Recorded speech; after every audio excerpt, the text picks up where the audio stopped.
इस TV news देख रहे हैं आप। आज की प्रमुख खबरों के साथ मैं हूं अंसारुल हक। पहले सुर्खियां। शिवहर में एक शादी समारोह में गैस सिलेंडर में हुआ ब्लास्ट, मौके पर मची अफरा तफरी। पल भर में मातम में बदल गई शादी की खुशियां। कर्ज से बचने के लिए दर्ज करवाया लूट का झूठा मुकदमा।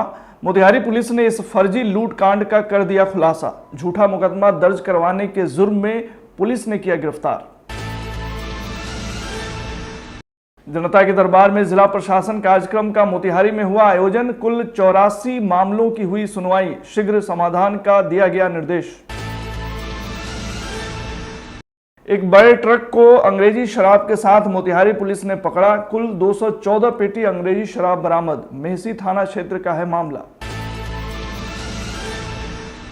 आईसीएसई बोर्ड परीक्षा के परिणाम हुए घोषित परिणामों में मोतिहारी की बेटी प्रत्यक्षा कुमारी ने 97.4% अंक प्राप्त कर बनी जिला टॉपर।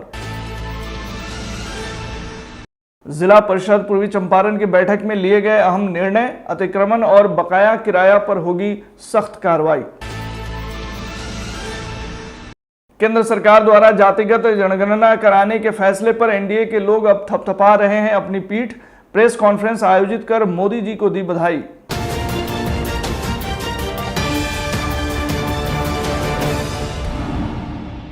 शिवहर में एक शादी समारोह में गैस सिलेंडर ब्लास्ट होने से अफरा तफरी मच गई।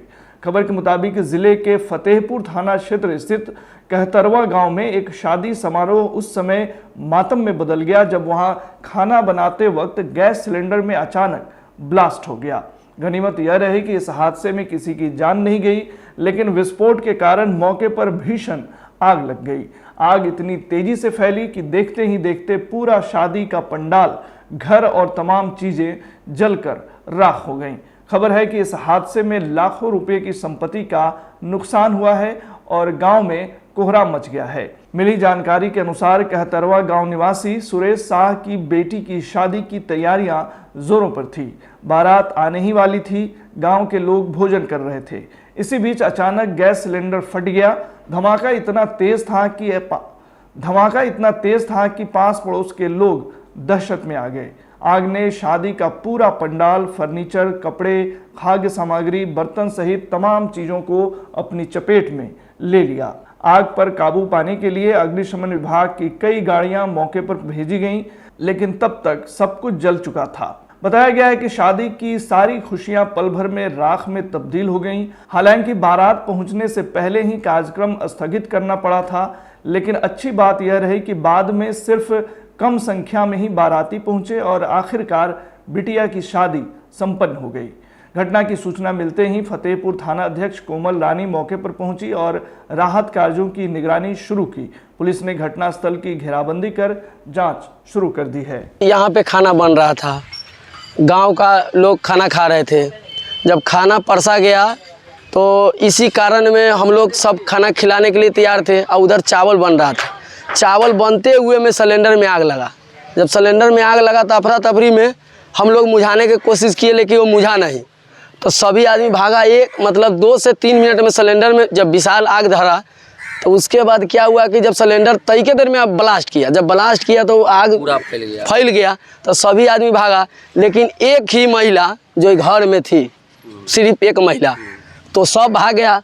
लेकिन हम इसी गेट से हम उस महिला को, इस पर चावल जो देख रहे हैं, चावल रखा हुआ था, हम उस महिला को निकालने के चक्कर में पूरा मेरा हाथ जो है अभी तक लहर रहा है।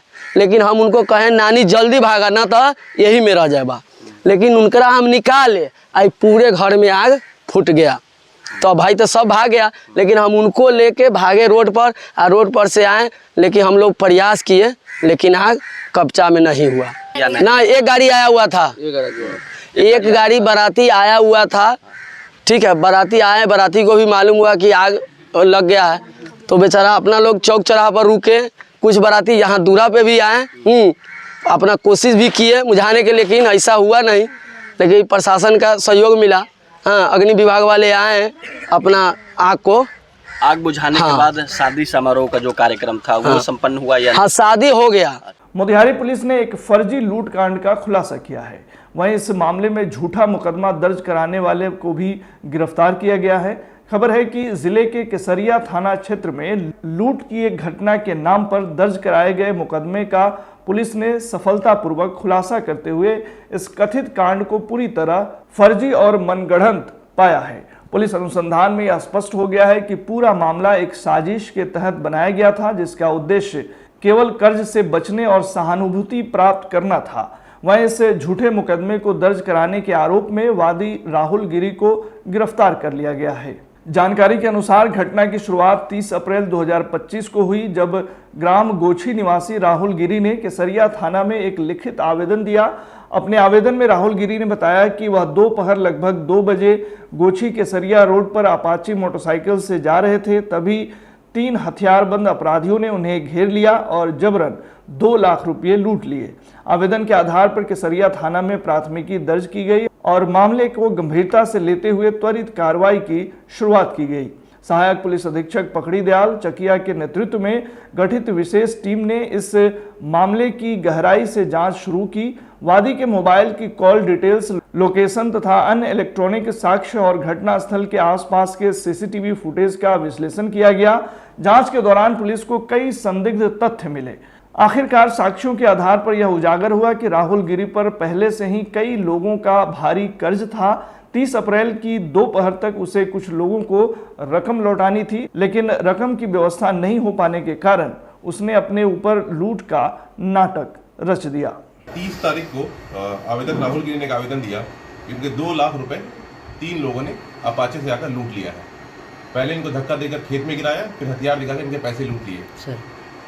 जांच पड़ताल के क्रम में ये मालूम चला कि इन्होंने बहुत लोगों से कर्ज ले रखा था। राहुल गिरी ने बहुत लोगों से कर्ज ले रखा था और जांच पड़ताल किया गया तो पता चला कि इन्होंने बहुत लोगों को ये मैसेज कर रखा था कि बैंक में पैसा जमा करने के क्रम में मेरे पैसे लूट लिए गए। और पता लगाया गया, इनसे पूछताछ किया, धीरे धीरे ये पता चला कि ना ही इनके पास कभी पैसा था, ना ही इनकी पैसे कभी लूट की गई। इन्होंने झूठी घटना पूरा बनाकर लोगों को गुमराह किया, यहाँ तक कि पुलिस को भी गुमराह किया। और लूट की पूरी घटना झूठ है और इन्होंने खुद ही एक मनगढ़ंत कहानी बनाकर लोगों को बताया। पूर्वी चंपारण जिला प्रशासन द्वारा जनता से सीधे संवाद स्थापित करने और उनकी समस्याओं के त्वरित समाधान के उद्देश्य से आज जनता के दरबार में जिला प्रशासन कार्यक्रम का आयोजन किया गया। समाहरणालय स्थित डॉक्टर राधा कृष्णन सभागार में आयोजित इस कार्यक्रम में कुल 84 आवेदनों की सुनवाई की गई, जिनमें अधिकांश मामले भूमि विवाद, अतिक्रमण तथा राजस्व से संबंधित रहे। कार्यक्रम की अध्यक्षता अपर समाहर्ता आपदा प्रबंधन राजेश्वरी पांडे ने की। इस दौरान उन्होंने जिले के विभिन्न अंचलों से आए नागरिकों की शिकायतें सुनी और संबंधित विभागों के पदाधिकारियों को आवश्यक दिशा निर्देश दिए। उन्होंने स्पष्ट रूप से कहा कि प्राप्त सभी आवेदनों पर नियमानुसार आवश्यक कार्रवाई सुनिश्चित की जाएगी तथा आवेदकों को न्याय संगत समाधान जल्द से जल्द प्रदान किया जाएगा। बिहार में पूर्ण शराबबंदी के बावजूद शराब तस्करों की गतिविधियों पर पूरी तरह से रोक नहीं लग सकी है। इसी क्रम में आज मेहसी थाना पुलिस को एक बड़ी सफलता हाथ लगी है। गुप्त सूचना के आधार पर की गई कार्रवाई में पुलिस ने ग्राम भीमलपुर से एक 10 चक्का ट्रक को अंग्रेजी शराब के साथ पकड़ने में सफलता पाई है।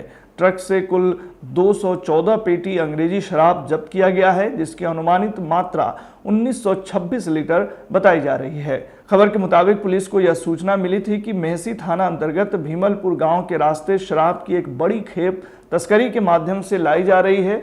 सूचना मिलते ही पुलिस टीम ने त्वरित कार्रवाई करते हुए गांव के निकट घेराबंदी की और संदिग्ध ट्रक को रोककर तलाशी ली। तलाशी के दौरान ट्रक के अंदर छिपाकर रखी गई अंग्रेजी शराब की पेटियां बरामद हुई।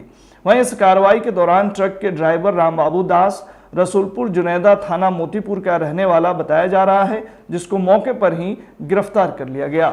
वहीं पुलिस से इस मामले में अन्य बिंदुओं पर भी जांच कर रही है। मेहसी में था, मुजफ्फरपुर से एक ट्रक आ रहा था जिसमें गिट्टी लोडेड था। गिट्टी के अंदर जो इन्होंने दारू छुपा रखा था, उसमें उन्होंने 1926 लीटर दारू पकड़ा है और 214 पेटी है उसमें। कहाँ से पड़ा, कितने लोग गिरफ्तार हुए? अभी एक उसका ड्राइवर गिरफ्तार हुआ है और बाकी उसके शराब माफिया के बारे में पता किया जा रहा है और फॉरवर्ड और बैकवर्ड लिंकेज भी पता किया जा रहा है। आज आईसीएसई बोर्ड परीक्षा के परिणाम घोषित कर दिए गए। घोषित परिणामों में मोतिहारी की बेटी प्रत्यक्षा कुमारी ने 97.4% अंक प्राप्त कर पूरे जिले का नाम रोशन किया है। प्रत्यक्षा ने जिले भर में प्रथम स्थान हासिल कर अपने माता पिता सहित गुरुओं का नाम रोशन किया है। बताया गया है कि बचपन से मेधावी रही प्रत्यक्षा ने नर्सरी से लेकर 10वीं कक्षा तक लगातार कक्षा में प्रथम स्थान प्राप्त किया है। प्रत्यक्षा के पिता एवं मोतिहारी चैम्बर ऑफ कॉमर्स के महासचिव आलोक कुमार और माता नीरज श्रीवास्तव ने बताया कि उनकी बेटी शुरू से ही पढ़ाई को लेकर बेहद समर्पित और अनुशासित रही है। उसका छोटा भाई प्रतीक कुमार भी पढ़ाई में रुचि रखता है और बहन की इस उपलब्धि से बेहद प्रेरित है। जानकारी के मुताबिक इस समय प्रत्यक्षा राजस्थान के कोटा में रहकर जेईई मेंस और आईआईटी एडवांस की तैयारी कर रही है। हालांकि वह इंजीनियरिंग के क्षेत्र में नाम कमाना चाहती है, लेकिन उसका अंतिम सपना सिविल सेवा में जाना है। प्रत्यक्षा का मानना है कि एक आईएएस अधिकारी के रूप में वह समाज में सकारात्मक बदलाव ला सकती है और देश की सेवा कर सकती है। जिला परिषद पूर्वी चंपारण के अध्यक्ष ममता राय की अध्यक्षता में सामान्य अस्थायी समिति तथा वित्त अंकेक्षण में योजना समिति की संयुक्त बैठक का आयोजन किया गया। इस महत्वपूर्ण बैठक में परिषद अंतर्गत संचालित विभिन्न योजनाओं की प्रगति की समीक्षा की गई तथा त्वरित और पारदर्शी कार्यान्वयन सुनिश्चित करने हेतु अनेक आवश्यक निर्देश दिए गए। वहीं बैठक में अध्यक्ष ने उप विकास आयुक्त सह मुख्य कार्यपालक पदाधिकारी जिला परिषद पूर्वी चंपारण को यह निर्देश दिया कि जिला परिषद के अंतर्गत आवंटित दुकानों और परिसरों के सभी आवंटियों से निर्धारित समय सीमा के अंतर्गत इकरारनामा नवीकरण की प्रक्रिया पूरी कराई जाए। उन्होंने स्पष्ट रूप से कहा कि जो आवंटी 1 सप्ताह के भीतर इकरारनामा या नवीकरण नहीं कराते हैं तथा बकाया किराया का भुगतान नहीं करते हैं, उनके विरुद्ध सख्त कार्रवाई करते हुए उनका आवंटन तत्काल प्रभाव से रद्द कर दिया जाएगा। केंद्र सरकार द्वारा जातिगत गणना कराने के फैसले पर अब एनडीए के लोग अपनी पीठ थपथपा रहे हैं। इस कड़ी में जिला अतिथि गृह शिवहर में आज एनडीए के घटक दलों की प्रेस वार्ता आयोजित की गई, जहां केंद्र सरकार द्वारा जातिगत गणना कराने के फैसले को ऐतिहासिक बताया गया। मौके पर नेताओं ने प्रधानमंत्री नरेंद्र मोदी को कोटि कोटि बधाई दी और मुख्यमंत्री नीतीश कुमार को साधुवाद दिया। एनडीए के प्रदेश प्रवक्ता अभिषेक झा और राष्ट्रीय लोक मोर्चा के ठाकुर धर्मेंद्र प्रसाद सिंह ने इसे सामाजिक न्याय से जुड़ा निर्णय बताया। भाजपा, जदयू, लोजपा, हम, सेकुलर व राष्ट्रीय लोक मोर्चा के जिला अध्यक्षों ने एक स्वर में कहा कि यह फैसला सामाजिक न्याय की असली बुनियाद है, न कि कोई राजनीतिक मुद्दा। कार्यक्रम में कई अन्य वरिष्ठ नेता भी उपस्थित रहे। है कि नीतीश ने दिखाया और देश ने अपनाया। आज विपक्ष के हमारे साथी इसका क्रेडिट ले रहे हैं। हम तो उनको भी धन्यवाद देना चाहते हैं कि उन्होंने भी इस मांग को उठाया। लेकिन अगर आप विपक्ष के साथियों से सवाल पूछेंगे कि एक छोटा सा धन्यवाद ही हमारे प्रधानमंत्री नरेंद्र मोदी जी को दे दीजिए, तो उनकी त्योरियां चढ़ जाएंगी, वो क्रेडिट पॉलिटिक्स में लग जाएंगे। हमारे कुछ बुनियादी सवाल उनसे भी हैं। 1931 से ये बात सुनने को आ रहा है, 41 में भी हुई घोषणा कि हाँ एक बार किया जाए। फिर एक बार मनमोहन सिंह सरकार में हम लोग सुने कि ऐसा कोई कमेटी बनी है सेक के नाम से, वही उस पर जो है ये जातीय जनगणना होगी। लेकिन अमूमन 4,890.60 करोड़ रुपया खर्च किया गया और कोई जातीय जनगणना नहीं हुई है। बस एक सर्वे के नाम पर उस बात को खत्म कर दिया है। लेकिन माननीय नरेंद्र भाई मोदी जी का ये धन्यवाद देते हैं। सभी लोग ये देशवासी खुश हैं कि एक जमीनी स्तर पर पूरे हिंदुस्तान के आबो आवाम को ये पता चलेगा कि आखिर असली हकदार कौन है। मैं चिराग पासवान जी का भी इस आज की प्रेस कॉन्फ्रेंस में शिवहर जिला की तरफ से मैं हार्दिक अभिनंदन और स्वागत करता हूं और बधाई देता हूं कि आपके और मोदी जी के विचार बिल्कुल मिलते हैं। और आपके ही बातों पर या चिराग पासवान जी बार बार कहते थे कि जातीय जनगणना होना चाहिए, और आज हमारे देश के प्रधानमंत्री जी ने जातीय जनगणना पर मोहर लगा दी, कैबिनेट का डिसीजन हो गया।